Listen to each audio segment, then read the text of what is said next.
मैंने कोर्ट में केस किया है, कोर्ट से ही मुझे उम्मीद नहीं है, कोर्ट भी मुझे न्याय नहीं दिला पा रहा। कोर्ट का ऑर्डर होने के बावजूद मेरी वाइफ बोलती है फैमिली कोर्ट को हम कुछ भी नहीं समझते हैं, ये तुम्हारे बच्चे नहीं है, तुम्हारा इन पर कोई अधिकार नहीं, केवल तुम इनका मेंटेनेंस दो, तुम केवल पुरुष हो, तुम एटीएम हो हमारे लिए केवल, इसके अलावा हमारे लिए कुछ भी नहीं हो। और मैंने भरपूर कोशिश कर ली जज साहब को ही बोलने की और सबको बोलने की, अभी मुझसे मेंटेनेंस दिया जा रहा है। 1 साल पहले मेरी जॉब भी चली गई क्योंकि बहुत ज़्यादा डिप्रेशन में चला गया, मेरा 1.5 साल से डिप्रेशन का इलाज चल रहा है, मानसिक संतुलन खराब हो गया था मेरा। जज साहब बोलते हैं इससे कोई फर्क नहीं पड़ता, आपको अपनी बीवी बच्चों को मेंटेनेंस देना पड़ेगा। मेरी वाइफ स्कूल में जॉब भी कर रही है, मैंने उसके फोटोज ही प्रोवाइड किए हैं, लेकिन इस जज मानने को तैयार नहीं कि जब तक सैलरी का प्रूफ नहीं लोगे हम नहीं मानेंगे चीज। 2018 में मुंबई से एक लड़की जीवन साथी से बात करी और उसके बाद वो आ गई फुल कोरोना के टाइम पे मना करने के बावजूद, बस सैलरी वैलरी के सारे प्रूफ लेकर के। और उसके बाद 20-25 दिन रही, उसको कोरोना हो गया, उसका पूरा इलाज कराया, उसके ऊपर कोई अत्याचार नहीं हुआ।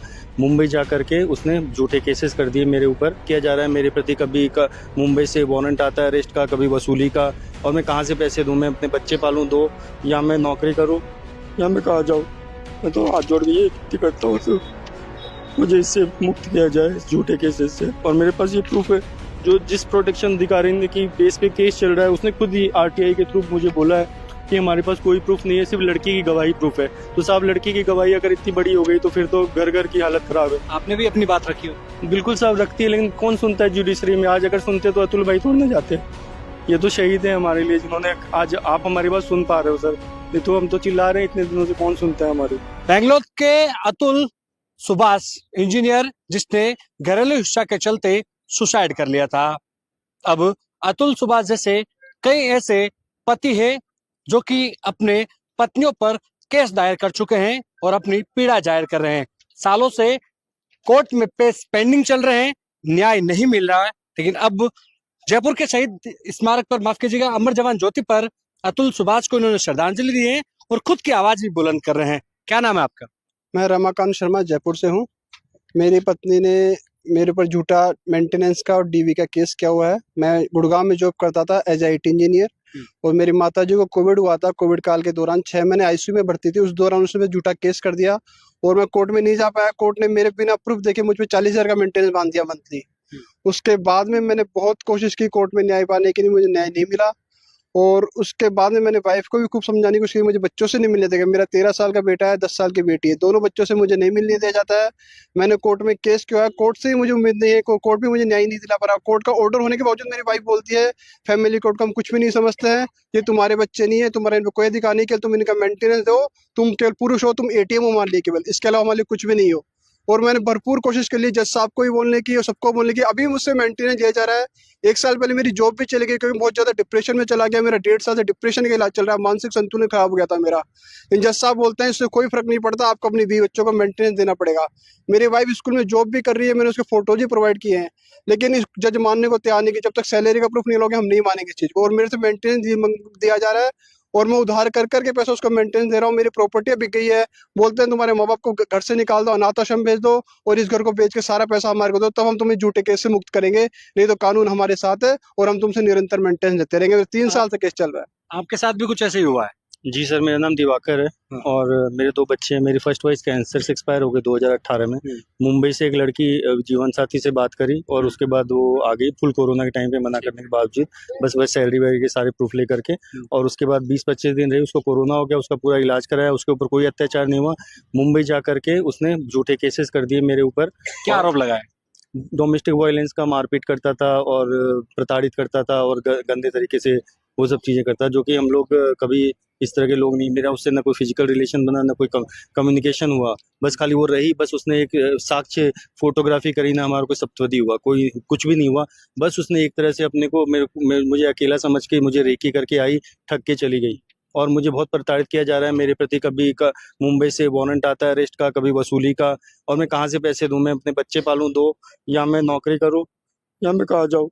मैं तो हाथ जोड़ के ये विनती करता हूँ तो मुझे इससे मुक्त किया जाए, इस झूठे केसेस से। और मेरे पास ये प्रूफ है, जो जिस प्रोटेक्शन अधिकारी ने की बेस पे केस चल रहा है, उसने खुद ही आरटीआई के थ्रू मुझे बोला है कि हमारे पास कोई प्रूफ नहीं है, सिर्फ लड़की की गवाही प्रूफ है। तो साहब, लड़की की गवाही अगर इतनी बड़ी हो गई तो फिर तो घर घर की हालत खराब है। आपने भी अपनी बात रखी हो? बिल्कुल साहब रखती है, लेकिन कौन सुनता है जुडिशरी में। आज अगर सुनते तो अतुल भाई थोड़े ना जाते। ये तो शहीद है हमारे लिए, जिन्होंने आज आप हमारी बात सुन पा रहे हो सर, नहीं तो हम तो चिल्ला रहे हैं इतने दिनों से, कौन सुनता है हमारी। पुरुषों को तो बस यही समझा जाता है मरने के लिए। यही बोलते हैं, जज ने बोल दिया मर जाओ, अपने बच्चों के साथ पैसे दे दो। क्या करूं मैं? बच्चों को देख के जिंदा हूँ साहब, नहीं तो क्योंकि घर में कोई भाई बंधु नहीं है, ताऊ चाचा नहीं है, क्या करेगा आदमी? नहीं तो क्या पता मैं भी अतुल बन जाता। यही पीड़ा आपके बच्चे भी सहन कर रहे हैं जो पहले कर रहे पीढ़ी ना। के हैं। और मेरी फर्स्ट वाइफ के जो बच्चा है, एक बच्चा, वो थोड़ा स्ट्रांग नहीं है मेंटली फिजिकली, उसकी दवाइयाँ चल रही है। मैंने सब बोला जज को कि भाई मेरा ऑब्जेक्शन है, इस पे ध्यान दिया जाए। 8 महीने हो गए, कोई ऑब्जेक्शन का रिप्लाई लड़की से नहीं मांगा जाता है। वो लड़की यूएस घूम रही है, उसको पैसे की जरूरत नहीं, वो खाली हरास कर रही है पैसे के लिए मुझे। उससे कोई सबूत नहीं मांगे जा रहे। ये देखो, ये आरटीआई का रिप्लाई है जो कि खुद जिला महिला बाल अधिकारी मुंबई ने दिया है, और ये खुद बोल रहा है कि मेरे पास कोई प्रूफ नहीं है किसी भी तरीके का। तो without proof without evidence act ही आप कानून का मजाक बना रखा है, पुरुषों को खाली परेशान करने के लिए, जुडिशरी का परेशान करने के लिए। कदम गलत उठाया अतुल सुभाष ने, लेकिन पीड़ा आप भी सहन कर रहे हो। सर, मेरा नाम निधीश तिवारी है। मैं पेशे से एक शिक्षक हूं और एक सामाजिक कार्यकर्ता भी हूं। मैं अतुल जी के केस में एक इम्पॉर्टेंट बात प्राइम मिनिस्टर श्री नरेंद्र मोदी और सुप्रीम कोर्ट के जस्टिस चीफ जस्टिस के सामने रखना चाहता हूं कि अतुल सुभाष जी का मेन इतना जो इनने जो कदम उठाया, उसका मेन कारण था कि उनको उनके बच्चे से क्या है काफ़ी समय से मिलने नहीं दिया जा रहा था। और एक ये सामाजिक समस्या बन गई है कि जब भी कोई मैरिटोरियल डिस्प्यूट होता है, उस केस में जो भी पेरेंट्स होता है, उसको जिसके पास भी अनऑफिशियली कस्टडी है बच्चे की, तो दूसरा पेरेंट उससे मिलने नहीं देता है।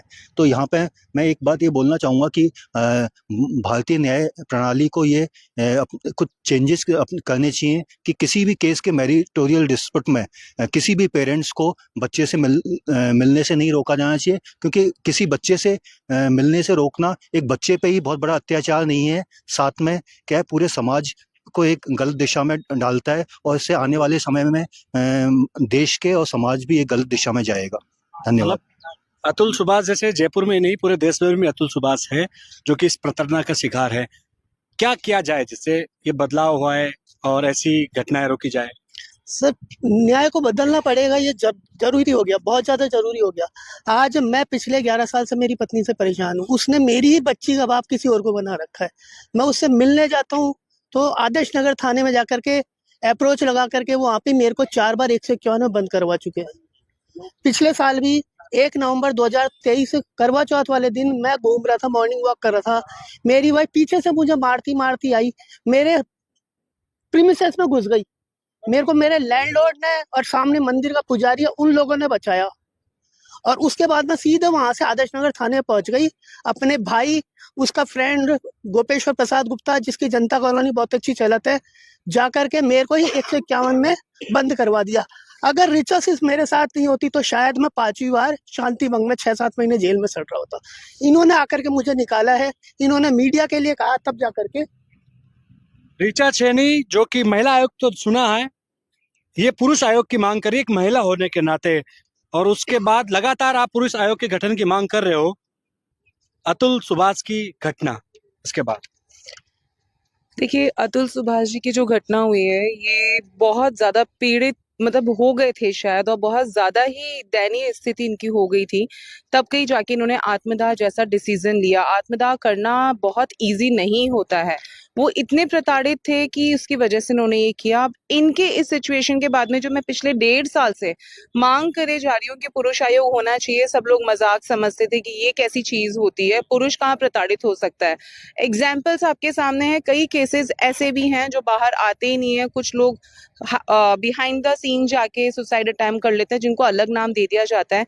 लेकिन अब आज जब अतुल सुभाष जी भाई का जब इन्होंने एक्चुअली में सुसाइड नहीं करा, दैट वाज अ मर्डर, तो मैं उसके बाद में मेरा फर्स्ट स्टेप होगा कि राजस्थान में डिमांड कर रही हूँ, और नेशनल लेवल पे बात नहीं कर रही हूँ।